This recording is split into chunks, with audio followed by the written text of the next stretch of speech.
Naš paradajz je konačno krenuo sa rastom nakon dugog hladnog i kišnog perioda i unatoč tim uslovima uspjeli smo ga spasiti od bolesti i sada je spreman za vezanje i druge agrotehničke mjere.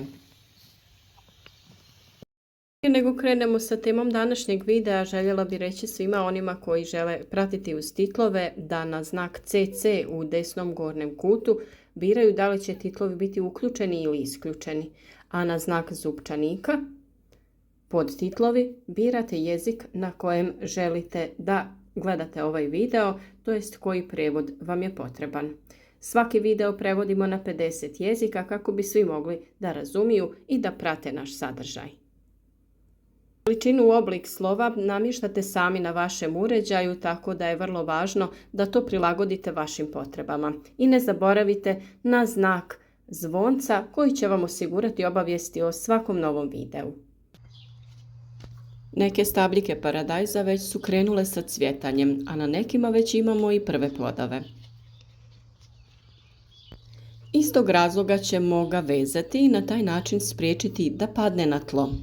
Paradajz se može uzgajati i bez potpore, ali tada se razvija po tlu. Često je vlažan i lakše oboljeva, lakše ga napadaju štetnici, pa se takav način uzgoja jako rijetko koristi.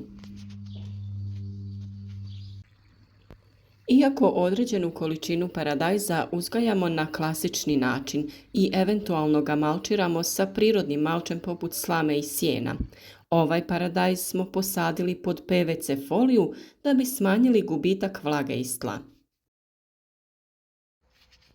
Folija također ima i ulogu zaštite od korova koji biljkama krade neophodna hranjiva i vlagu, a korov također privlači štetnike i bolesti. Ispod folije se postavlja crijevo kap po kap pomoću kojeg zalijevamo biljke. Voda u spremniku se sipa ranije kako bi malo stajala, a u nju po potrebi možemo dodati i prihranu, pa samim tim lakše opskrbimo biljke sa potrebnim hranjivima. U ovom videu pokazati ćemo način na koji mi vežemo paradajz i druge mjere koje poduzimamo u ovoj fazi uzgoja. Vrlo je važno kvalitetno oblikovati stabljiku. Zemlja ispod najlona je dosta topla i samim tim zrak između najlona i zemlje ima veću temperaturu, a to je razlog zbog kojeg moramo staviti zemlju oko biljaka. Na taj način se neće isušivati zemlja ispod najlona, a topli zrak neće izlaziti van i grijati donje listove biljaka koji bi tada mogli da požute, to jest praktički izgore. Kao dodatno hranjivo prvo možete dodati malo glistenjaka ili humusa komposta te preko toga staviti sloj zemlje. Kod vezanja koristimo namjenske kopče koje stavljamo na donji dio stabla ispod prvog lista. List će na taj način spriječiti pomjeranje kopče u stablo paradajza. Ove kopče se lako otvaraju i zatvaraju, tako da ih možete koristiti više puta. Lagano zavežemo špagu ili konopac oko kopče. Osiguramo da se neće odvezati. Zatim stavimo kopču oko stabljike i lagano omotamo špagu oko stabla paradajza.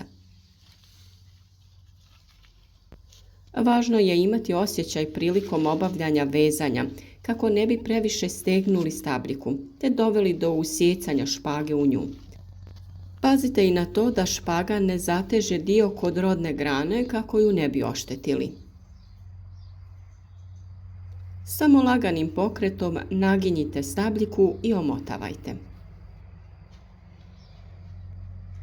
Pri vrhu špage na mjestu gdje vežete uvijek ostavite malo viška konopca kako bi kasnije mogli da malo otpustite ukoliko se dogodi da je previše zategnuto.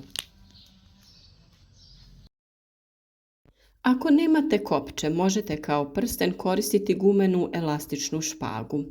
Ona će omogućiti nesmetan rast stabljike te se neće urezati u nju. Takvu vrstu špage ne možete koristiti za dalje vezanje jer je rastezljiva i razvukla bi se pod teretom uroda, pa za vezanje oko stabljike koristite jaču špagu koja se ne rasteže.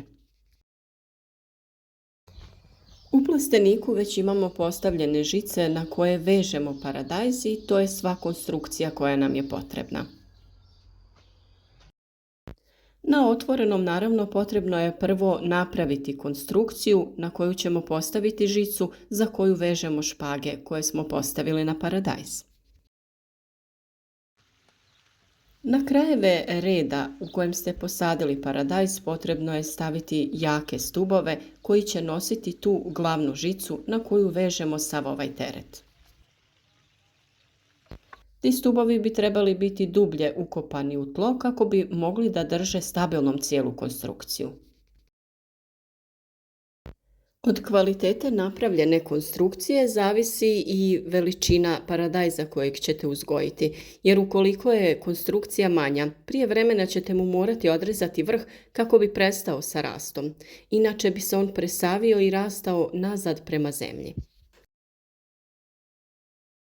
Nakon što smo osigurali stabilnost našem paradajzu, potrebno je odraditi ostale mjere, a to je osiguravanje prozračnosti stabljike.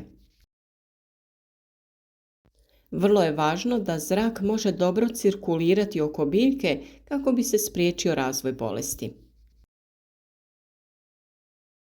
Ukoliko se vlaga zadržava na listovima, riskiramo različita gljivična oboljenja i napade štetnika. Ono što je potrebno uraditi jeste ukloniti zaperke. Kada ih ne bi uklanjali, dobili bi velik žbun sa puno sitnih plodova. Oni bi se međusobno natjecali za hranu i biljka bi bila slaba, a plodovi nekvalitetni.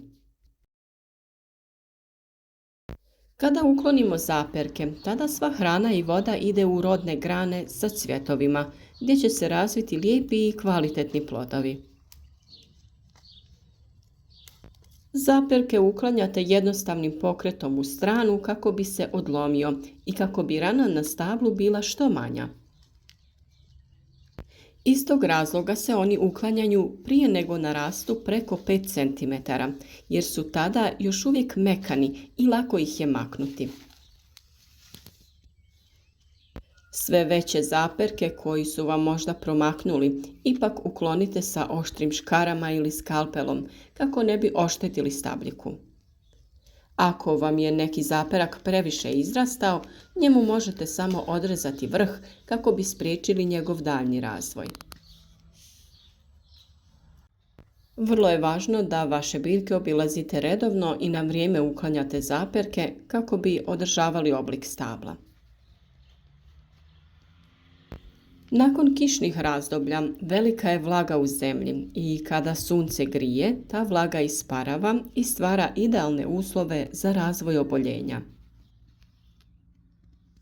Važno je preventivno zaštititi biljke od gljivičnih oboljenja poput plamenjače. Najjednostavniji pripravak je onaj od mlijeka i sode bikarbone. Mjera je 1 litra mlijeka na 10 litara vode i 1 velika kašika sode bikarbone. Ili 100 ml na 1 litru vode i u ovu manju mjeru dodajemo 1 čajnu kašiku sode bikarbone. Nakon svake kiše može se biljke prskati ovim rastvorom kao preventivna zaštita. Sve o daljnjem održavanju biljaka paradajza, o oblikovanju stabljike kada krene razvoj plodova, uklanjanju donjih listova, na vrijeme ćemo vam objaviti u našim video savjetima. Zato ostanite s nama i ne propustite ni jedan važan korak u uzgoju paradajza, ali i drugih povrtnica.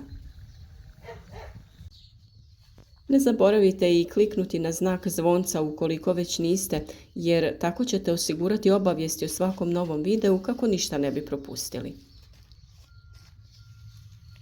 U komentarima smo uvijek dostupni za sva dodatna pitanja i trudimo se na vrijeme odgovoriti na sve vaše komentare. Družite se s nama svaki dan i budite i vi jednako uspješni.